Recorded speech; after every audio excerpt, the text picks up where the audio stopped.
اللهم لك الحمد كما ينبغي لجلال وجهك وعظيم سلطانك اللهم لك الحمد حتى ترضى ولك الحمد إذا رضيت ولك الحمد بعد الرضا لك الحمد بالإسلام ولك الحمد بالقرآن ولك الحمد أن شرعت لنا خير شرائع دينك وأن أرسلت لنا خير رسلك محمدا صلى الله عليه وعلى آله وسلم تسليما كثيرا. صلي وسلم على حبيبنا محمد. اللهم صل وسلم على حبيبنا محمد. رب اشرح لي صدري ويسر لي أمري واحلل عقدة من لساني يفقه قولي. Que la paix d'Allah subhanahu wa ta'ala s'amuse. Salam alaykum wa rahmatullahi wa barakatuhu. Quel bel engagement de paix, de tendresse, de bénédiction, de miséricorde, de pas mal de grands comportements extrêmement nobles. Je ne te veux pas du mal, mon frère, ma soeur. Et j'espère, Inch'Allah, que tu vas te débarrasser de n'importe quelle forme de haine ou d'autre chose contre moi, parce que je ne suis que ton frère imparfait en islam. Donc, bonjour mes frères et sœurs en humanité, c'est avec un énorme plaisir et un énorme honneur, mes frères en humanité, que j'essaie de vous parler. Alhamdulillah, ça donne d'excellents résultats, on commence à essayer de trouver un terrain d'entente, et des gens, alhamdulillah, honnêtes avec eux-mêmes, commencent à ouvrir leur cerveau et leur cœur. Par exemple, Uriel qui me dit, donc j'avais demandé qu'il me donne, que mes contacts me donnent des sujets, Inch'Allah, pour que je puisse les traiter dans mes vidéos. Donc Uriel nous dit, je comprends, ok, donc issu d'une famille athée avec des ancêtres catholiques.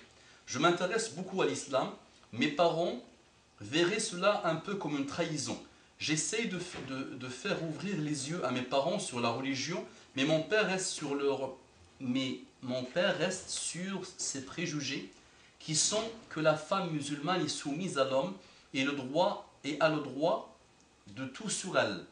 Et les attentats des islamistes radicaux n'arrangent pas son opinion. Entre parenthèses, c'est un fan de TF1. J'ai essayé de suivre la voie de mes anciens en découvrant la religion catholique, mais beaucoup de points dans cette religion me dérangeaient.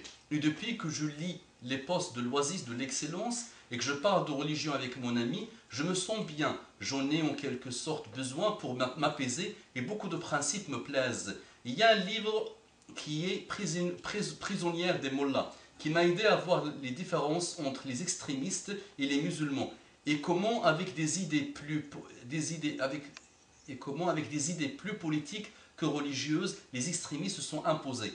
Pour répondre à ta question, l'Oasis de l'Excellence, je pense qu'un sujet sur la place des femmes dans l'islam serait intéressant. Donc ce sujet, ce commentaire, cette demande de notre future sœur Uriel, parce qu'elle avance vraiment, alhamdoulilah, vers l'islam, elle a fait pas mal de commentaires, et depuis un moment, depuis plus qu'un mois, il m'a envoyé un mail pour me dire qu'elle s'intéresse beaucoup à notre religion, et qu'elle trouve qu'elle est plus ou moins, donc le temps qu'elle finit ses recherches, Inch'Allah, plus ou moins complète et parfaite. Donc quelques points très importants, ça résume vraiment la problématique, c'est TF1, donc les gens cathodiques qui n'apprennent dans le monde que par la télé, par la cathode. Deuxième chose, cette notion d'extrémiste, la politique, ok, politiser l'islam. Et la troisième chose, la femme ou l'islam. Donc j'avais déjà traité pas mal de choses autour des islamistes, autour de ce type de problématique, autour de la cathode. Je ferai d'autres interventions.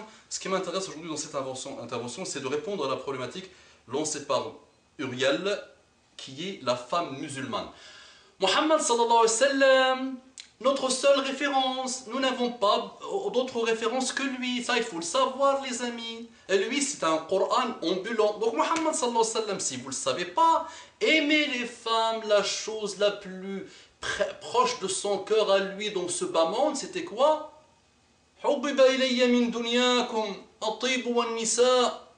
J'aime de ce bas monde, ce que j'aime le plus dans ce bas monde, le parfum et les femmes.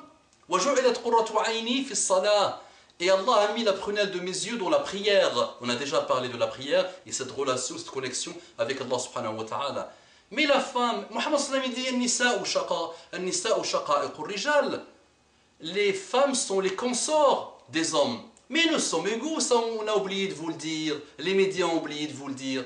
Mais nous sommes égaux devant Allah subhanahu wa ta'ala. Notre prophète sallallahu alayhi wa sallam, l'exemple Nous n'avons pas d'exemple qui s'appelle l'Afghanistan, ou la France, ou l'Europe, ou l'Arabie Saoudite, ou le Maroc, ou la Tunisie, ou l'ex-URSS, ou... Non, mais notre seule et unique référence s'appelle Muhammad sallallahu alayhi wa sallam. Allez, puisons dans la vie de Muhammad sallallahu alayhi wa sallam et on va trouver des merveilles. Mais des merveilles d'amour, de tendresse envers la femme. Muhammad sallallahu alayhi wa sallam a passé sa vie à nous dire de nous occuper, de bien nous occuper de la femme. Dernière chose dans son serment d'adieu, il nous a dit Taqullaha fin nisa, craignez Allah en les femmes. On doit les respecter, on doit les aimer. Qui a parlé qu'un musulman qui a un minimum de sincérité peut frapper sa femme? Mais il faut qu'il soit malade. On a fait celle que j'aime beaucoup, que j'utilise souvent, c'est Darabani wa baka wa sabaqani wa shtaka. Il m'a frappé, il a pleuré et il est parti se plaindre.